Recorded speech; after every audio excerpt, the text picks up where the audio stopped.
आपको हल्का सा सर्दी जुकाम हुआ है, आप उसको हल्दी वाला दूध दे सकते हैं, आप उसको त्रिकटु चूर्ण दे सकते हैं, आप उसको गिलोय का रस दे सकते हैं। वही डिपेंड है, पहले सबसे पहले तो आपको वो सर्दी जुकाम ढूंढना पड़ेगा कि कौन सा है, ड्राई कफ है, वेट कफ है, बाहर से कुछ आया है, एलर्जी हो गई है, वो आपको सोचना पड़ेगा। जैसे मैं आपको उसके सिम्टम्स बता दिए कि इसमें सिम्टम्स में ये होता है, तो उस हिसाब से आप उसको जिंजर टी दे दीजिए, ग्रीन टी दे दीजिए, काली मिर्च का पाउडर दे दीजिए। ये वहीं पे पहले स्टेप पे रोकने की कोशिश कीजिए। नहीं होता है फिर खाने पे जाइए। खाना आज गरम खाना में देंगे। खाने में हम क्या देंगे? सेलरी देंगे, टमेटो देंगे, मेथी देंगे, गार्लिक देंगे, अदरक देंगे, कैरेट देंगे। ये सारी चीज़ें हेल्प करती है सर्दी जुकाम में। तो वो नेक्स्ट स्टेप। थर्ड स्टेप पे आयुर्वेदिक दवाइयाँ घर पे रखिए, जैसे आप पैरासिटामोल रखते हैं, विकोरिल रखते हैं, सेट्रिजिन रखते हैं।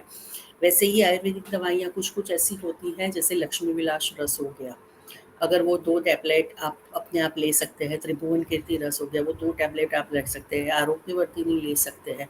ये कुछ ऐसी निर्दोष दवाएँ हैं, जो हम जैसे हम क्रोसिन या पैरासिटामोल यूज़ करते हैं, वैसे हम आयुर्वेदिक की दवाएँ भी यूज़ कर सकते हैं। सबसे अच्छा, अगर आपको वेट कफ है, तो वेट कफ में सबसे असरदार करता है शीतोपलादी चूर्ण। शीतोपलादी चूर्ण 1 चम्मच, डेढ़ चम्मच, आधी चम्मच, उसमें उतना हनी मिलाइए ड्रॉप्स के हिसाब से कि वो मिक्स हो जाए। कितना मात्रा, क्योंकि यहाँ पे मात्रा बहुत इम्पोर्टेंट होती है, तो अगर आपने 1 चम्मच लिया है, ठीक है, तो 1 चम्मच शीतोपलादी चूर्ण में 2 से 3 ड्रॉप हनी का मिला के आप उसको चाट के चटा दीजिए।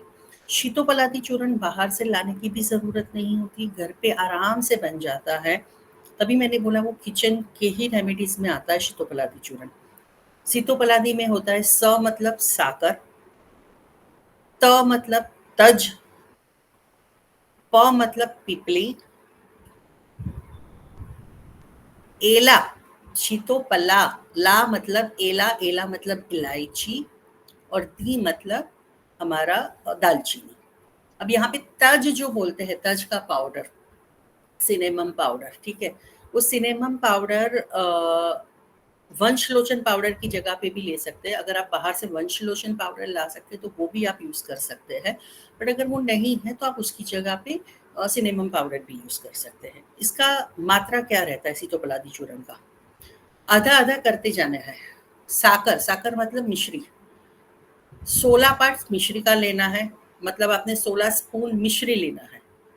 सेम उससे आधा 8 पार्ट आपको लेना है तज का पाउडर, उससे आधा 4th पिपली का पाउडर, शी तो प मतलब पिपली, तो प 4 स्पून पिपली का पाउडर, एला उससे आधा 2 चम्मच इलायची का पाउडर, और 1 दालचीनी का पाउडर। ठीक है, 16 8 4 2 1 शीतोपलादी।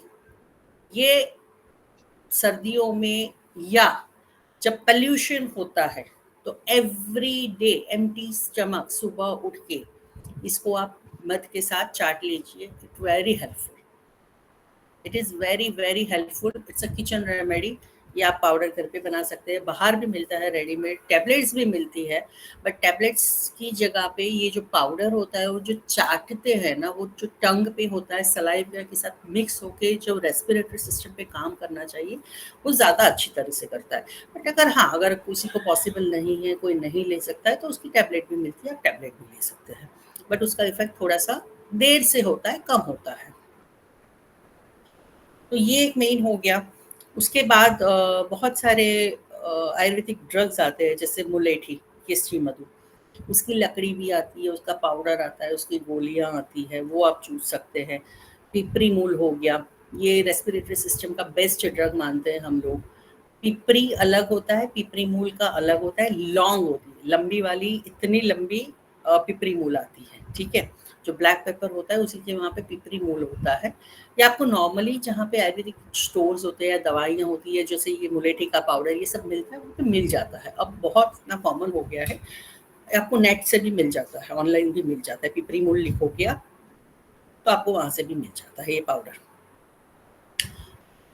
फिर जैसे मैंने अभी ये वेट कफ के लिए शीतोपलादी बताया, ड्राई कफ के लिए होता है त्रिकटु चूर्ण।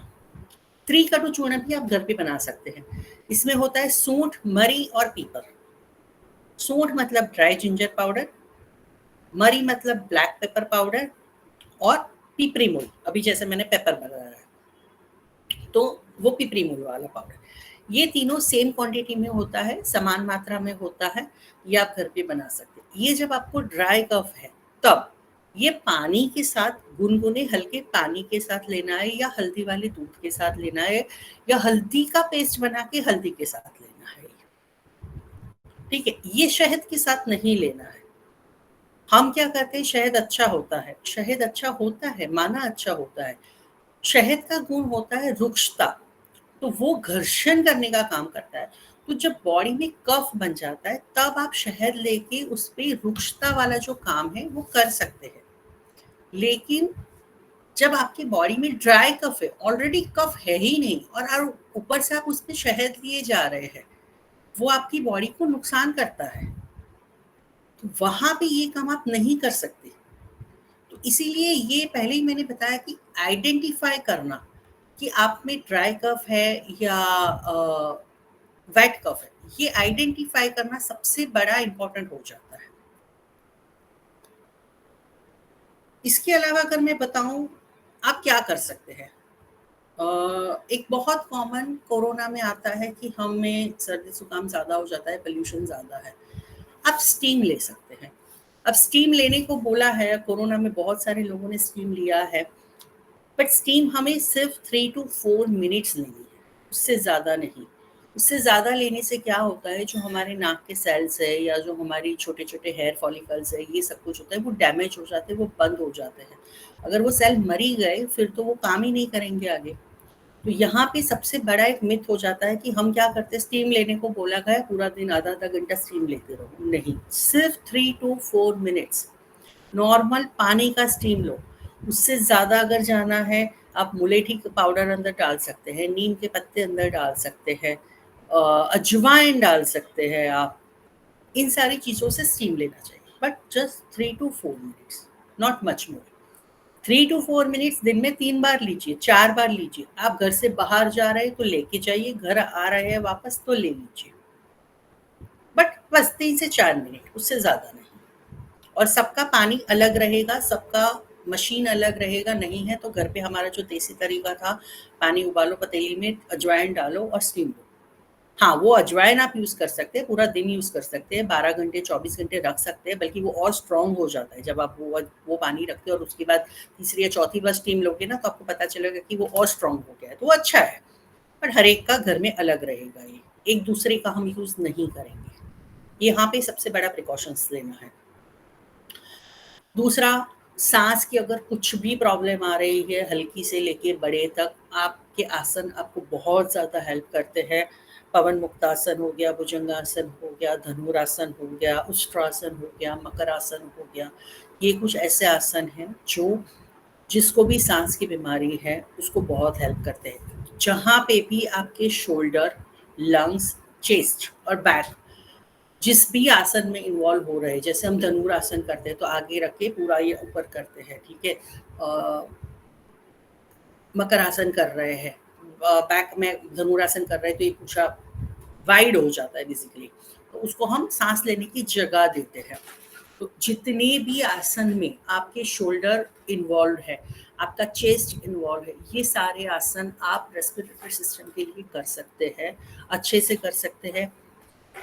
मैं एक सलाह सभी को देती हूँ कि नहीं होता है आपसे कोई भी आसन, अगर नहीं भी होता है, आपके हाथ में बैठे-बैठे प्राणायाम कर सकते हैं, वो कंट्रोल करना आपके हाथों में है। सूर्य नमस्कार इज़ द बेस्ट वन। आपसे कोई भी आसन नहीं होता है, आप सूर्य नमस्कार कीजिए, उसमें बहुत सारे पूरे बॉडी के लिए आपके लिए कवर हो जाते हैं। सूर्य नमस्कार भी नहीं कर सकते जिनको जॉइंट पेन्स का प्रॉब्लम है, हेवी वेट है, हेवी बॉडी वेट है, वो चेयर योगा करे। तो आपके पास ऑप्शंस बहुत है, ठीक है। जैसे मैम ने बताया साइक्लिंग करो सोते-सोते, नी पेन है नो प्रॉब्लम, पर आप साइक्लिंग कर सकते हैं सोते-सोते। तो ये जो कुछ-कुछ ऐसे आसन हैं, ये आप बहुत अच्छे से कर सकते हैं, चेयर योगा कर सकते हैं, तो इसको छोड़िए मत। आप सभी योगा करते ही हैं, इसलिए इस पे ज़्यादा नहीं कर बताऊँगी कि कौन-सा ज़्यादा इफ़ेक्ट है या क्या करता है, क्योंकि आप ऑलरेडी डेली इसको देते ही हैं, वो मुझे पता है information, but it's really helpful in the respiratory system. So now over to you ma'am Sunita ji, अब क्वेश्चन्स हैं आपके, जो भी हैं आप पूछ सकते हैं प्लीज़। बहुत सुंदर डॉक्टर साहब, बहुत सुंदर आपका हमारा सत्र रहा। Thank you. और पहले तो आपने पूरा श्वसन तंत्र समझाया, जो हमारी इतनी सारी मिथ्स होती है, मन में इतने डाउट्स होते हैं कौन सा पार्ट कहाँ पर है, और उसके पश्चात हम समझ पाए कि मतलब छोटी सी चीजें, चाहे ब्रोंकाइटिस अस्थमा में डिफरेंस ही समझ में नहीं आता हम लोगों को। और फिर हमें आपने बताया किस प्रकार हमारी ईड़ा नाड़ी, पिंगला नाड़ी में प्रभाव करने से, क्योंकि हम बोल देते हैं कि हम दाईं ओर से सांस लेते हैं तो गर्म आ रहा है, बाईं ओर से ठंडा आ रहा है, लेकिन वो कहाँ कहाँ प्रभाव डाल रहा है ये हमें आज समझ आया। बहुत बहुत धन्यवाद। और अब जिन साधकों के प्रश्न है कृपया हैंड रेज करें। मैं और समय का ध्यान रखें ताकि डॉक्टर साहब को हम लेट ना करें, ये हमारा ध्यान रहेगा। डॉक्टर विजयानंद जी पूछिए, उसके पश्चात संतोष जी तैयार हैं। जय श्री राम डॉक्टर साहब, बहुत बहुत धन्यवाद। जय सिया राम, कैसे हैं डॉक्टर विजय जी? बहुत बढ़िया है, बहुत खुशी की बात है कि आज हमारी संख्या 64 पहुंच गई, बहुत खुशी की बात है। Thank you so much. मेरा प्रश्न ये है कि नहीं श्वास विजय तंत्र सर जी, को, 64 नहीं 65 और +8। मेरे 8 पास को तो कोई 54 डाल मेरे दिया, पास 8 भी है साथ में। 63 है क्या? 63 63 पहुंची है, 63। मेरे पास तो 54 और 8 62 64 आ चुके हैं। नहीं, चलो मैं 55 आपका मैंने फोटो खींच चुकी हूँ। वो कोई फोन आ जाता है तो चले जाते हो। +8 भी जोड़िए ना, हम लोग 8 लोग भी तो हैं। 56 है मेरे पास, 56। चलिए, मेरा प्रश्न ये है कि श्वास तंत्र को वीगस नर्व कैसे प्रभावित करती है और वीगस नर्व को एक्टिव कैसे किया जा सकता है, ये बताएं। वीगस नर्व प्रभावित तो करती ही है, ऐसा नहीं है कि नहीं करती है, क्योंकि हमारी नर्व सिस्टम है ना, बहुत कॉम्प्लिकेटेड है बॉडी में, एक दूसरे के साथ जुड़ी हुई है। तो हम ऐसे कभी भी नहीं बोलते कि ये ना उसको नहीं इफेक्ट करेगी। आप अगर आप साइटिका के लिए भी बोलोगे ना, तो मैं बोलूंगी कि हाँ, रेस्पिरेटरी सिस्टम की जो नर्व्स होती है ना, वो भी साइटिका को इफेक्ट करती है, क्योंकि nerve system is a complication. वो हम हमारी भाषा में, अगर मैं आयुर्वेद में बोलूँ तो हम बोलते हैं कि मकड़ी का जाला है, तो एक दूसरे से कहीं ना कहीं वो कनेक्टेड रहती है। तो हम उसको अच्छा नहीं कर सकते। देखिए प्रॉब्लम कहाँ पे आती है, अगर आपको रेस्पिरेटरी सिस्टम पे काम करना है ना, तो सबसे बेस्ट, अगर कुछ है नहीं, डिसीज है नहीं, कुछ है नहीं, आपको किसी को अपडेट करने की जरूरत नहीं है। जैसे आपने बोला कि विगस नर्व को हम कैसे और अच्छे से कर सकते हैं, आप प्राणायाम और आसन ये कीजिए रेस्पिरेटरी सिस्टम के, और स्लो स्लो सांस लेना हमारी, ये इतना ही। अगर आपको कुछ नहीं है ना, प्रॉब्लम नहीं है ना, तब आप ये करिए बस। क्योंकि जितनी आप गहरी सांस धीरे धीरे से लेते हैं, लंबी सांस लेते हैं, उतना आपकी लंग्स अच्छे तरीके से काम करते हैं, आपकी एयर अच्छे से फिल्टर होके जाती है। जैसे अगर मैं खाना बनाऊं और फटाफट फटाफट फास्ट गैस पे बना दूं, चाइनीज खाना बनाते हैं हम फास्ट गैस पे, ठीक है, और एक धीमी आंच पे दम बिरयानी पक रही है, उसका टेस्ट और फ्राइड राइस का टेस्ट फर्क है ना। बस यही चीज हमारी बॉडी में है। तो ऐसा कोई कारण नहीं है कि इसको अच्छा सा ज्यादा उससे कर दिया तो हमारा रेस्पिरेटरी सिस्टम अच्छा रहेगा। मैं इस बात पे नहीं मानती। धन्यवाद। संतोष जी पूछिए, उसके पश्चात हर्ष जी तैयार है। जी डॉक्टर साहब नमस्ते, सभी को नमस्ते। डॉक्टर साहब, मुझे एलर्जी वाली खांसी बहुत जल्दी जल्दी होती है और सांस भी फूलती है, तो इसके लिए क्या करें? देखिए सबसे पहले तो किस चीज से एलर्जी है उससे बचने का ही प्रयत्न कीजिए। अगर वो आपको तो डॉक्टर साहब पता ही नहीं चलता इतनी कि नहीं नहीं, इतनी एज में आके तो आपको अगर अगर देखो ये बार बार होती है ना, तो ये सबको पता चल जाता है। एक तो डस्ट से नॉर्मली जैसे होती है, वो डस्ट से होती है, वेदर चेंज होने पे होती है, पोलन से होती है। अभी मैं अगर आप दिल्ली में हो तो मैं दिल्ली में बताऊं कि सप्तपर्णी का पेड़ होता है, जिससे एक खुशबू, फ्लावर की खुशबू निकलती है, उससे एलर्जी कई लोगों को होती है, ठीक है। तो वो पेड़ एक्चुअली ज्वरनाशक बोला जाता है, बट उसकी जो स्मेल होती है, उसके फ्लावर की एवरी ऑल्टरनेट सीजन में आती है, उसके फ्लावर की स्मेल, तो उससे होती है एलर्जी। क्योंकि मैं रही हूँ दिल्ली में, मुझे पता है कि उससे एलर्जी वजह से मतलब लिटरली पीपल आर खांसी छींक के या छींके इतनी आती है, तो वो कौन कुछ नहीं है, कौन सा उसको पेड़ अवॉइड बताया कर। डॉक्टर साहब? कौन एक सा पेड़ सप्तपाणी बताया? का पेड़, सप्तपाणी का पेड़ होता है, एक डंडी में से 7 पत्ते साथ में निकलते हैं उसके, और व्हाइट कलर के छोटे छोटे फूल अभी इसी सीजन में आते हैं, जब दिवाली वो के तो बाद, इधर और उसमें एक स्मेल आसपास, आती है। यहाँ कभी यही नहीं, आसपास है ही नहीं।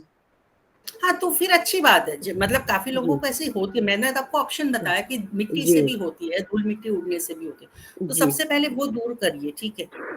अगर बहुत ज्यादा, जैसे मैं आपकी एज भी देख रही हूँ, तो आप इस चीज को अब दूर करने के लिए एक काम कर सकती है। आप सिर्फ गाय के घी के टीपे 2 रोज ड्रॉप्स रात को सोने से पहले और रोज जी सुबह जी वो डाल सकती है। इससे क्या होगा, जब हम गाय के घी के टीपे डालते हैं, या बच्चों में भी कर सकते हैं, ठीक है, जो बच्चे नॉर्मली बाहर पूरा दिन रहते हैं, 10th-12th के बच्चे होते हैं, वो पोल्यूशन के लिए भी बाहर आते जाते रहते हैं, क्लासेस में होता है, वर्किंग होते हैं, जो जिनको जाना ही पड़ेगा, ऑप्शन है बट जिनको जाना पड़ेगा, there is no other option, आपको काम के लिए जाना पड़ता है, तो ये सब वो लोग भी कर सकते हैं। 2 ड्रॉप्स गाय के घी के टीपे रात को सोने से पहले आप में डालिए, और घर के जब बाहर जा रहे हैं तब स्टीम लीजिए, और उसके बाद स्टीम के बाद 2 ड्रॉप्स डाल के जाइए। इससे क्या होता है, जो म्यूकस होता है, जो हमारी पूरा, जैसे मैंने जो आपको ऑर्गन्स का बताया कि नाक आता है, श्वास नली आता है, ये आता है, वहां पे क्या होता है, एक लेयर बन जाएगा घी से, म्यूकस का। तो जो भी फॉरेन बॉडी है, जो भी पोल्यूशन पार्ट है, वो वहां पे चिपक जाएंगे, और वो क्लीन होके आपके या तो बलगम में निकल जाएंगे, या तो पेट में चले जाएंगे, तो यूरिन और स्टूल के थ्रू निकल जाएंगे, तो वो निकलने चाहिए। तो ये कॉमन इलाज कर सकते हैं। तो ये सबसे पहले ढूंढना जरूरी है कि क्यों हो रही है खांसी। खाने पीने में क्या परहेज करें डॉक्टर साहब? खाने पीने में ठंडा नहीं लेना है, ठंडी चीजें नहीं लेना है, हल्का सा गर्म आप चेस्ट पे रख सकते हैं। दूसरा, एक एज के साथ, आपकी एज कितनी है मैम? 75। यस, इस एज में एक ये भी होता है कि जो हमारी नलियाँ होती है, श्वास नलियाँ होती है, ठीक है, मैंने जैसे बताया कि ब्रोंकियल होता है सारा, वो अपने आप सिकुड़ने लगती है, वो मस्क्यूलर पार्ट होता है, वो सिकुड़ना शुरू कर देती है, तो इसकी वजह से सांस लेने में प्रॉब्लम आती है। तो आपको भी स्लोली डीप ब्रीदिंग ही करना चाहिए। कई बार ऑक्सीजन लेना या नेबुलाइजर लेना, स्टीम लेना, ये सब कुछ आपको हेल्प कर सकता है। बट ये एक मैं सच बताऊं तो जो जनरेशन होता है, मतलब जो जो जो एक उम्र के साथ हमारे मसल्स वीक होते जाते हैं, तो जो श्वास नली के हमारे मसल्स होते हैं वो सिकुड़ना शुरू कर देते हैं, वो नलियाँ छोटी होना शुरू कर देती है। तो ये थोड़ा सा विंटर में तो स्पेसिफिकली ज़्यादा ये प्रॉब्लम रहेगा। आप जैसे कश्मीर में लोग अंदर गर्म रखते हैं, तो ऊपर गर्म पानी का जो बैग आता है, हमारा हॉट वाटर बैग है या कुछ, वो ऐसे अंदर रख के सो जाया कीजिए, तो उससे आपको ब्रीदिंग में बहुत अच्छा सा आराम मिलेगा। जी आंवला और नींबू खा सकते हैं? आंवला खा सकते हैं, नींबू नहीं। नींबू नहीं? नींबू नहीं, मतलब आंवला और जैसे नींबू। दाल वगैरह में डाल के उसमें भी नहीं खा सकते? हाँ, वैसे खा सकते हैं, दिन का एक नींबू खाइए, दिन का एक नींबू खाइए, बट कई लोग तो नींबू लिटरली चाटते हैं, नहीं वैसे नहीं नहीं नहीं, खाते। वो नहीं। हाँ जैसे हाँ, नहीं दाल वैसे खा वाले में सकते डाल हैं। के, या फिर मतलब पक्का पक्का, स्प्राउट में डाल के, तो उसमें। एक नींबू आराम से खा सकते हैं, आराम से एक नींबू दिन का जी। सबको खाना ही चाहिए। और राइट, डॉक्टर साहब सांस फूलती है वही जरा। मैंने बोला ना, नसें होती है ना, जो आपकी जो नलियां होती है ना, वो सिकुड़ना हो जाती है, तो उसकी वजह से सांस फूलती है। आपको ये अर्ली मॉर्निंग और लेट नाइट ज्यादा होता है, राइट। हाँ कुछ ज्यादा होता है, लेकिन पूरे दिन मतलब फूलती है, जरा सा हाँ तो चलो तो ये बस। हाँ हाँ, तो ये उसका वही रीज़न है, उसका कोई और कारण नहीं है। इसमें मैं आपको ऐसे फालतू की दवाइयाँ बता-बता के ऐसे नहीं बोलूँगी कि आप ये दवाई लो तो जी ठीक हो जाएगा। श्वास जी हर रस आता है, आप श्वास हर रस पतंजलि का ले सकते हैं, 2 चम्मच सुबह शाम पी सकते हैं। बट इतना फ़र्क नहीं पड़ेगा जितना आप सोच रहे हो। उससे जी बल्कि जब सरसों के तेल से मसाज करना, लोकल वहाँ पे हॉट वाटर बैग रखना, गरम जो आग हम सेकते हैं वहां पे बैठना, क्योंकि ये सारी जो गर्म चीजें बाहर से आप करोगे ना, उससे क्या होगा, वो जी नसें फूल, जो श्वास नली होती है वो हमारी ब्रॉड हो जाएगी, तो आपको जो जी ब्रीथिंग का प्रॉब्लम हो रहा है वो सांस लेने में कम हो जाएगा। जी, बहुत बहुत धन्यवाद डॉक्टर साहब। थैंक मैम ये नोस्ट्रल भरे रहते हैं साइनस के कारण, तो तब भी ये गाय का घी डाल सकते हैं? यू। उसके पहले उसको निकालना जरूरी है। गाय का घी जब नोस्ट्रिल भरे हुए हैं ऑलरेडी, आप आपका वो डैमेज हो चुका है, आपका मतलब जो कफ मैंने बताया ना, वेट कफ हो गया है, भर गया है, तो उसको सबसे पहले स्टीम से लेके स्टीम लीजिए। सबसे पहले हर 2 घंटे पे 3-4 मिनट का स्टीम लीजिए। उससे क्या होगा, 2 दिन सिर्फ लीजिए ऐसे कंटिन्यूस। उसके बाद क्या होगा, वो लूज हो जाएंगे। उसके बाद आप गाय का घी नहीं, अगर आपको साइनसाइटिस है या ये जो आप बता रहे हैं कि नोज भरा हुआ है, तब आपको तेल डालना है, तिल का तेल डालना है, तब गाय का घी नहीं डालना है। अच्छा, थैंक यू। हर्ष जी पूछे, सबको उसके पश्चात नमस्कार। प्रेमा जी तैयार है। सबसे पहले धन्यवाद, आपने इतने अच्छे डॉक्टर से मिलाया, सुनीता जी, प्रतिभा दीदी, उर्मिला दीदी, बहुत बहुत धन्यवाद आप सबका। डॉक्टर साहब नमस्कार, आपका भी धन्यवाद। मेरी ना पोती की जुकाम बहुत है, 20 दिन हो गए, आज ठीक ही नहीं हो रहा है और थिक हुआ हुआ है, बिल्कुल येलोइश। हाँ, तो वही मैंने बोला ना, जो पित्तज कफ होता है वैसा वाला होता है, उसको आप लघु वसंत मालती दीजिए, सितोपलादी चूर्ण दीजिए। सितोपलादी चूर्ण कितने साल की है बेटी? 2.5 साल की है। हाँ, तो सितोपलादी चूर्ण और बाल चातुर्भद्र चूर्ण आता है, ये दोनों चूर्ण मिक्स कीजिए, 1-1 चम्मच दोनों मिक्स कर दीजिए और दिन में कम से कम 4 बार उसको मध के साथ चटाइए। इससे क्या होगा, कफ अलग होगा तो वो निकलेगा, तो बलगम निकलता है, उसको अच्छी बात है। हम क्या करते हैं, वो बलगम जो निकलता है, कफ हो गया, हम उसको दबा देते हैं, ये सबसे बुरी बात है। 2 दिन निकलता है, निकलने दीजिए। नाक बहता है, बहने दीजिए। नाक से पूरा म्यूकस निकल रहा है, गले से निकल रहा है, निकलने दीजिए, अंदर मत रखिए। चाहे वो स्टीम की वजह से निकले, चाहे वो मेडिसिन की वजह से निकले, चाहे वो बच्चा वॉमिट करके निकाल दे, it's okay, no problem. 1 vomit होगी, 2 वॉमिट होगी, 1 बार लूज मोशन होगा, 2 बार लूज मोशन होगा। बॉडी के अंदर वो कफ नहीं रहना चाहिए, वो फॉरेन बॉडी नहीं रहनी चाहिए, किसी भी हिसाब से आप उसको निकालिए बस। दूसरे चूर्ण का क्या नाम बताया आपने? दूसरे चूर्ण का नाम क्या बताया? शीतोपलादी चूर्ण एंड बाल दूसरा चातुर्भद्र चूर्ण। बाल माल चातुर्भद्र, ये माल बाल चातुर, बाल बाल बच्चा, बाल बाल BAL, बाल। आगे मैं मैसेज बाल के बता बाद बाल चातुर्भद्र चूर्ण। डॉक्टर साहब, बच्चों को कितनी बार दे सकते हैं सीताफलादी चूर्ण? शीतोपलादी चूर्ण बच्चों को हम 3 से 4 बार दे सकते हैं, हनी 3 के से 4 साथ। बार दे सकते हैं। हाँ जी, हाँ जी। अच्छा, और डॉक्टर साहब, जो स्मेल नहीं आती है उसके लिए क्या करना चाहिए? स्मेल नहीं स्मेल आती उसका, कभी आती है, कभी नहीं आती है। एक सेकंड है। स्मेल नहीं आती है ना, उसका एक रीजन वही है कि आपको सबसे पहला काम तो वही जो स्टीम लेने वाला मैंने बोला ना, वो करना है, पर ज्यादा नहीं करना है, क्योंकि जब से सेल मर जाते हैं ना, तब आपको स्मेल नहीं आती है, ठीक है। अच्छा, तो शायद वो अजवाइन डाल आपने सकते हैं ज्यादा पानी में? क्या डाल अजवाइन सकते? डाल के स्टीम? हाँ, पर वो ज्यादा नहीं करनी है, क्योंकि ऑलरेडी स्मेल चली गई है, इसका मतलब वही है कि सेल डैमेज हो चुका है, ठीक है। तो हमें अच्छा, वेट एंड वॉच करना है। हाँ जी, हमें वेट एंड वॉच ही करना है कि वो जब से रिकवर हो जाए, उसके बाद आप स्टीम लेना शुरू कीजिए। आप अभी मत लीजिए अगर आपको स्मेल नहीं आ रही है तो।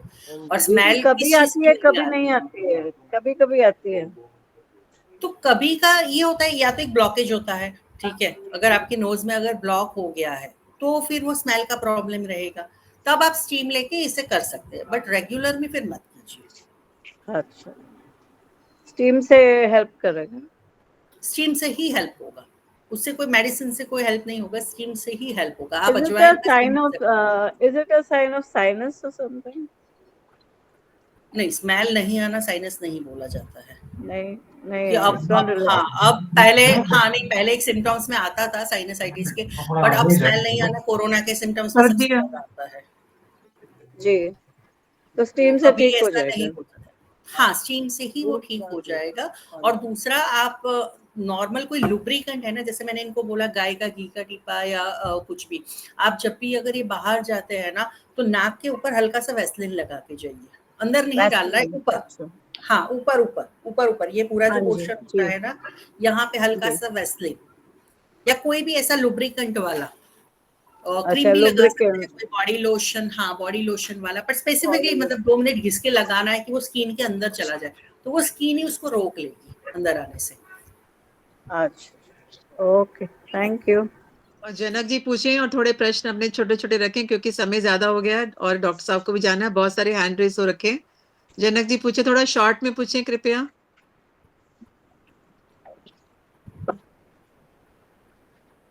जनक जी का नहीं हो रहा है, तो सीमा जी पूछें।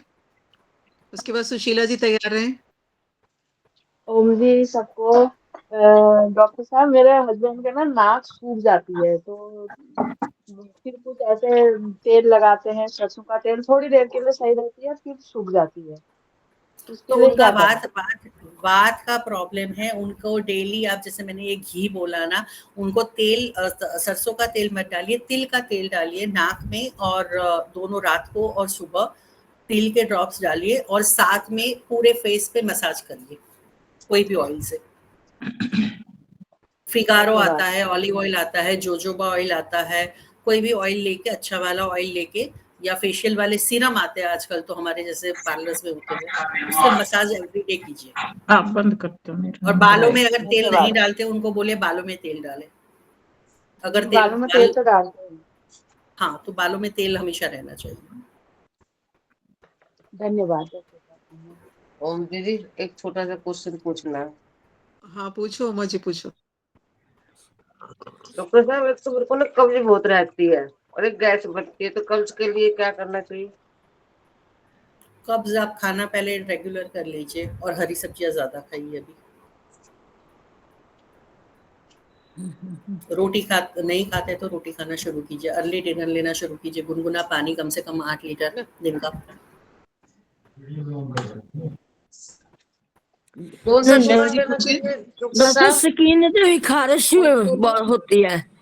स्किन पे खारिश जैसे निकलता कुछ नहीं, खारिश होती है, अंदर उसके से लिए कुछ आप नहीं है। कोकोनट ऑयल लगाइए। कोकोनट ऑयल, नारियल का जो हम सर में डालने वाला पैराशूट वाला तेल आता है, वो पूरी स्किन पे लगाइए, मतलब उससे खराश कुछ कम हो से, जाएगी। हाँ, जब वो हो जाए, नहीं, हो वो जाते हैं। हाँ, एज हो जाती है ना, एज हो जाती है तो स्किन ड्राई होना शुरू हो जाती है, तो वहां पे आपके वैसलीन या बॉडी लोशन या मिल्क प्रोटीन वाले ये सारे कुछ काम नहीं करते हैं। सबसे बेस्ट काम करता है पैराशूट का तेल। वो लगाते ही गायब हो जाता है, ऑयली नहीं रहता है, पूरी बॉडी पे उससे दिन में 2 बार लगता है। आपको मेरी आवाज आ रही है?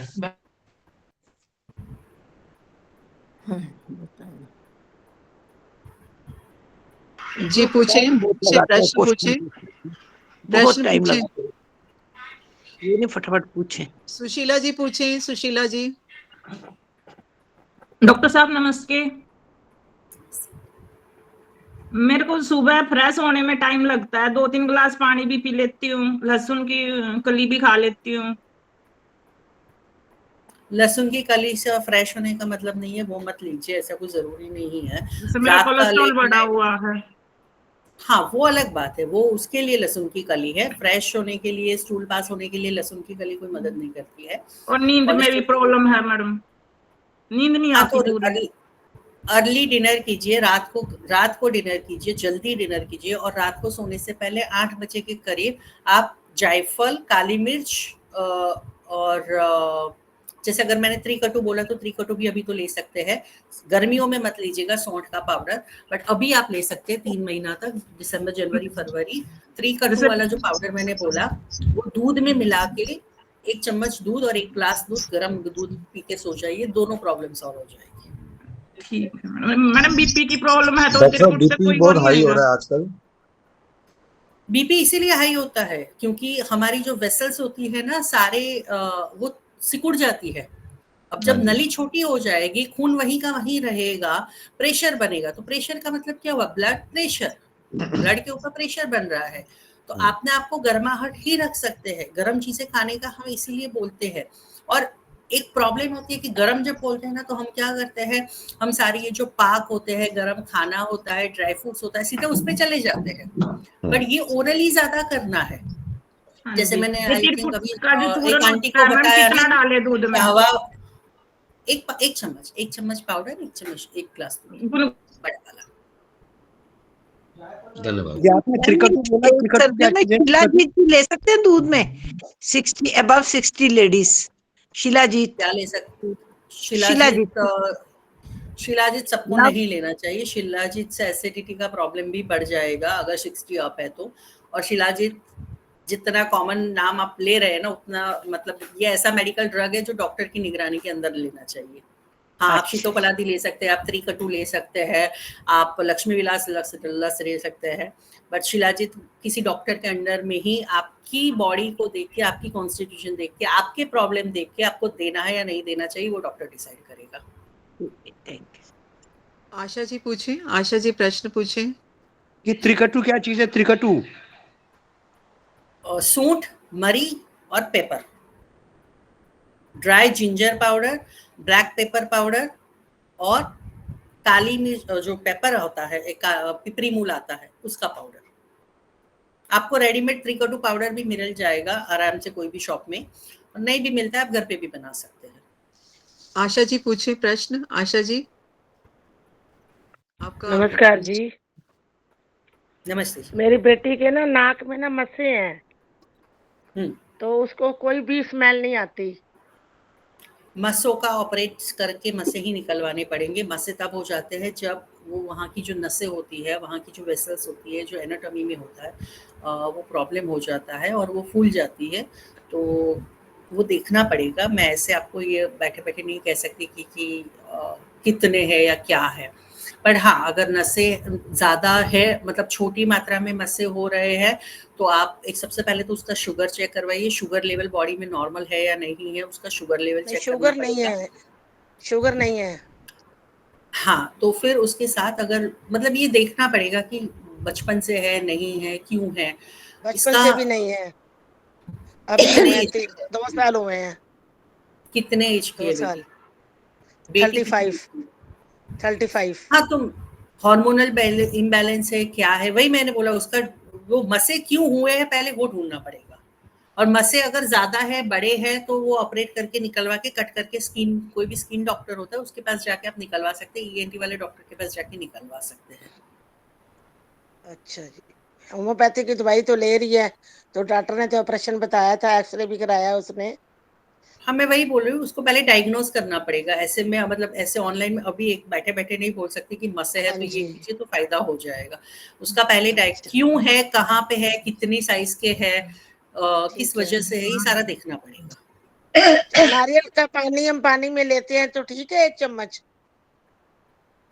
इससे मस्से का और उसका कोई लेना देना नहीं, वैसे मैं लेती हूँ नारियल के तेल 1 चम्मच डालती हूँ गर्म पानी में, वो पीती हूँ सुबह मॉर्निंग में, तो ठीक है वो? नहीं, ऐसा पीने का जरूरत नहीं है। नारियल का पानी पीने का नारियल का तेल नहीं पिया जाता है, कैस्टर ऑयल पिया जाता है अगर पीना है तो। पता नहीं, बेटा ही लाया कोई भी तेल, कहता है बहुत अच्छा होता है ये, तो मैंने कहा चलो नारियल तेल बोल रहे हो आप ही, नारियल तेल बोल रहे हो, मैं तो वही पूछ रही हूँ कि कौन सा तेल होता है, पता नहीं, मतलब ऐसा क्यों लेना है, क्या लेना है, ऐसा जरूरी नहीं है। अच्छा। डॉक्टर साहब अभी आपने जैसे सीतोपलादी चूर्ण में बताया, मिश्री है, साकर है, और दूसरा तज बताया। तज क्या है ये? जो सिनेमम होता है ना, सिनेमम। दालचीनी को तज बोलते हैं। और लास्ट में आपने दालचीनी जो एक पत्ता आता है ना, तेज पत्ता हमारा, उसको भी हम ले सकते हैं। दालचीनी और दालचीनी और सिनेमम एक हो गया। एक्चुअली जो तेज पत्ता होता है ना, तेज पत्ते की जगह पे अकॉर्डिंग टू आयुर्वेदा, क्योंकि आयुर्वेद में ना 2-3 ग्रंथों में अलग अलग उसका कॉम्बिनेशन बताया गया है, तो वहां पे वंशलोचन बताया गया है। वंशलोचन एक बाम्बू का ट्री होता है, बाम्बू, फीमेल बाम्बू ट्री होता है, उसका पाउडर का एक्सट्रैक्ट होता है, ठीक है, वो भी मिल जाता है, जिसको तवाशीर कहते हैं। तवाशीर कहते हैं, बिल्कुल बिल्कुल। तो पर वो हमारे नॉर्मली किचन में नहीं होता है ना, नॉर्मल हमारे मसालों के डिब्बों में वो नहीं होता है, बट लेकिन वो तो ठंडा होता है। सॉरी डॉक्टर साहब, तवाशीर तो ठंडा होता है। बिल्कुल सही पहचाना। आप तो इलायची को भी ठंडा बोलोगे, आप तो मिश्री को भी ठंडा बोलोगे फिर, राइट? ये सारी बातों का बहुत अच्छा क्वेश्चन उठाया है आपने।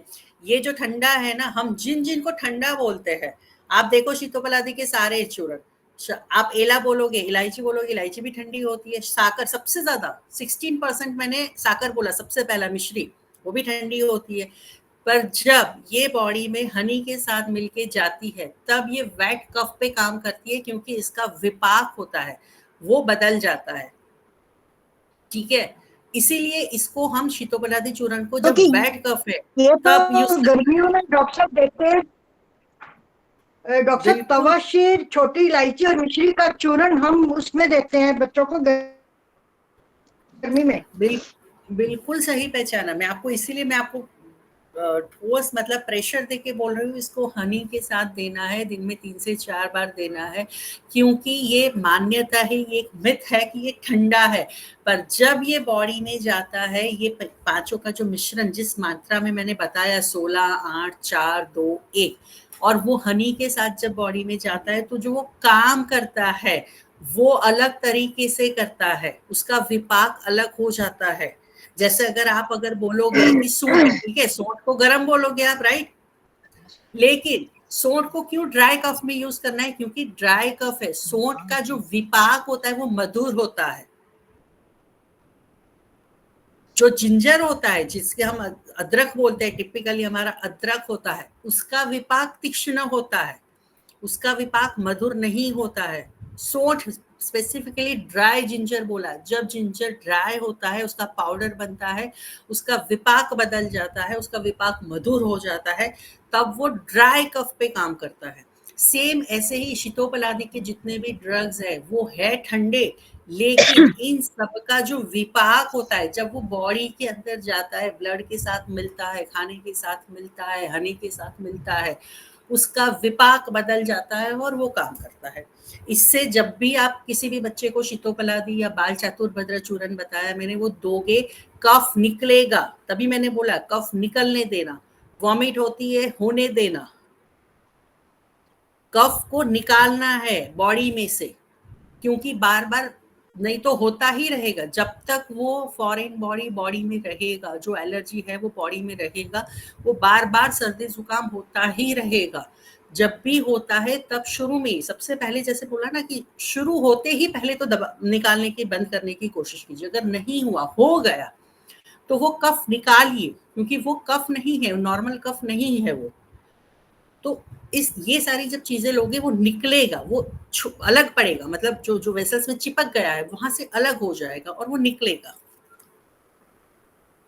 धन्यवाद, बहुत बहुत धन्यवाद डॉक्टर साहब। डॉक्टर साहब, अगर आईएलडी है। डॉक्टर साहब नमस्कार, मेरा भी एक प्रश्न है। काफी दिन से मुझे बहुत खांसी है, वेट कफ आता है और जुकाम भी बहुत है, गले में खराश बहुत है। आप कंटिन्यूस खदीरादी बटी है, कंठिल है, ऐसी कोई भी मेडिसिन है वो चूसने का काम। खदीरादी बटी। डॉक्टर साहब मेरा क्वेश्चन था कि आजकल जो टीनेजर्स हैं, जुकाम के लिए क्या किया जाए? जुकाम के लिए वो उसी से आएगा, खदीरादी बटी और जो मैंने अभी सीतोपलादी चूर्ण बताया है उसी से आ जाएगा। हाँ जी, खांसी जुकाम की वजह से धन्यवाद। एक minute Manju ji, mike off कर लीजिए मंजू जी।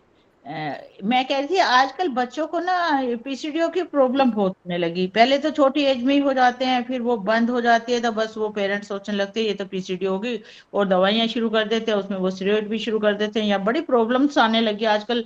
यंगस्टर बच्चों को जो यंग है, बिल्कुल ही टीनेजर्स हैं या न्यूली मैरिड हैं या जो भी हैं, बहुत प्रॉब्लम आने लगी। उसके लिए क्या करें? सबसे पहले लाइफस्टाइल, बच्चों की लाइफस्टाइल बहुत बिगड़ के रखी है। एक्सरसाइज के नाम पे जीरो है, खाना जंक फूड है, चिप्स है, पोटैटोज है, ये सब कुछ है, हेल्दी खाना नहीं जाता है, पानी कम पिया जाता है, किसी भी टाइम पे सोना उठना। उनकी लाइफस्टाइल आप जितना अच्छे से मैनेज करोगे, पीसीओडी उतना अच्छे से कंट्रोल होगा। पीसीओडी क्या होता है? हार्मोनल इम्बैलेंस होता है। हॉर्मोन्स कैसे बैलेंस होते हैं? आपकी बॉडी के जितने भी हार्मोन्स है, चाहे वो थायराइड ले लो, चाहे वो एस्ट्रोजन ले लो, प्रोजेस्टेरोन ले लो, टेस्टोस्टेरोन ले लो, कोई भी हार्मोन ले लो, आपकी बॉडी को एक डिसिप्लिन चाहिए। जब वो डिसिप्लिन में काम करता है, सारे ऑर्गन्स, हम डिसिप्लिन में रहते हैं कि सुबह उठना है। सर्दियों में लोग नहाते नहीं है, 12 बजे 2 बजे 4 बजे नहाएंगे, ये गलत है। सर्दियों में सुबह ही नहाओ, नहाना है तो सुबह ही नहाओ, ठीक है। तो ये जितनी भी लाइफस्टाइल, हमारे लाइफस्टाइल मैनेजमेंट है ना, वो सारे पीसीओडी के लिए रिस्पॉन्सिबल है। तो जिस बच्चे को भी पीसीओडी का प्रॉब्लम आ रहा है, उसकी लाइफस्टाइल चेंज करो, उसमें डेफिनेटली फर्क आएगा। उसके साथ डेफिनेटली मेडिसिन करना पड़ेगा, बट वो देखना पड़ेगा पेशेंट क्या है।